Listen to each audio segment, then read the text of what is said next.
یہ ہے اسپین کے دارالحکومت میڈرڈ کا علاقہ لاواپس، جہاں پاکستان کمیونٹی کی مسجد میں محفل میلاد کا اہتمام کیا گیا، جس میں اسپین کے علامہ علی حمزہ شاذلی، علامہ ظفر عباس، چانو مسلم ہسپانوی نوجوانوں سمیت پاکستان کمیونٹی کے لوگوں نے بھرپور شرکت کی۔ علامہ علی حمزہ شاذلی نے ہسپانوی زبان میں حضرت محمد صلی اللہ علیہ وآلہ وسلم کی تعلیمات پر روشنی ڈالی۔ Gente estaba feliz y la gente decía subhanallah, y el profeta Muhammad sallallahu alaihi wasallam apareció y dijo: Wallahi, mi intercesión por vosotras es wajib. Mi intercesión shafa'a por vosotros es wajib. محفل میلاد میں پاکستانی نعتوانوں نے نبی کریم صلی اللہ علیہ وآلہ وسلم کی شان اقدس میں گلائے عقیدت پیش کیے۔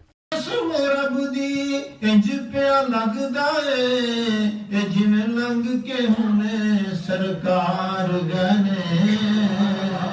علامہ ظفر عباس طاہر نے اپنے خطاب میں وجہ تخلیق کائنات حضرت محمد صلی اللہ علیہ وآلہ وسلم کے اسوۂ حسنہ پر عمل پیرا ہونے کی تلقین کی۔ پورا قرآن رب کے ذکر اور رب کے محبوب کے ذکر سے بھرا پڑا ہے، یہ میلاد ہے۔ اس طرح میلاد کی محفلیں سجایا کریں کہ اللہ کا بھی ذکر کریں، اللہ کے رسول کا بھی ذکر کریں۔ علامہ علی حمزہ شاذلی نے مسجد انتظامیہ کی جانب سے بہترین انتظامات کرنے پر پاکستان کمیونٹی کو مبارکباد دی۔ موسیٰ وڑیچ، میڈرڈ۔